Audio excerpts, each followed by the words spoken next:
Hello everyone, I am going to discuss a 2-mark question from GATE 2025 paper, question number 39 on the topic electric circuits.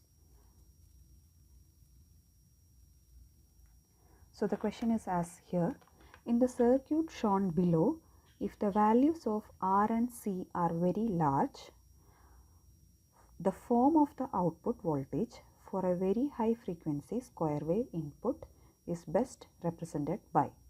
So the circuit given is of an RC circuit and the input is a square wave and output voltage, the form of output voltage is being asked and 4 options are given.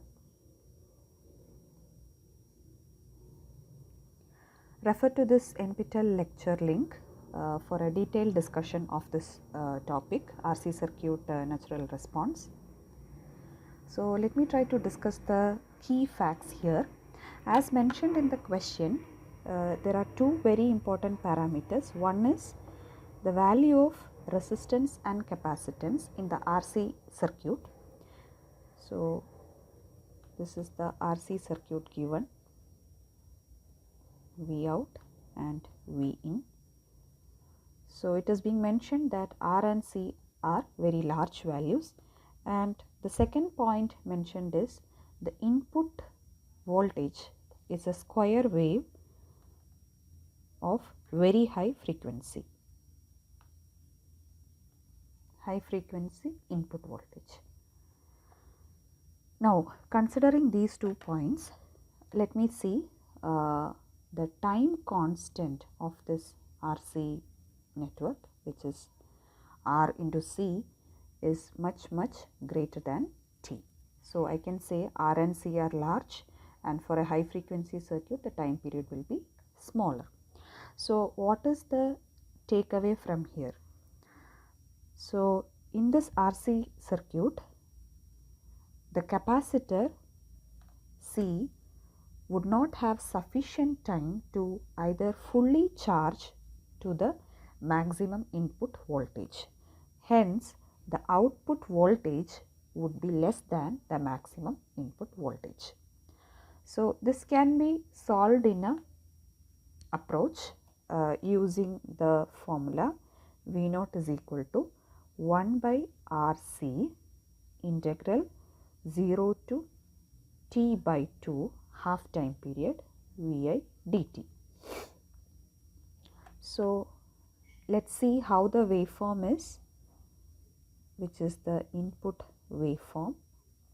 So it's a periodic square wave input which varies from -1 volt to +1 volt. So if you consider a half time period up till here, so it is remaining as 1.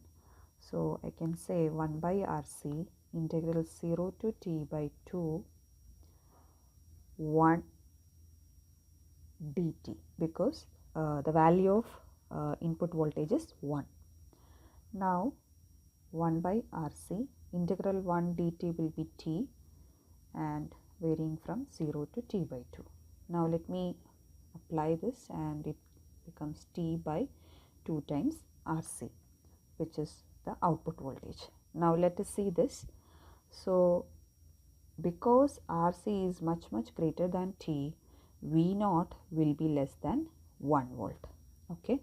So as you see here, we are expecting a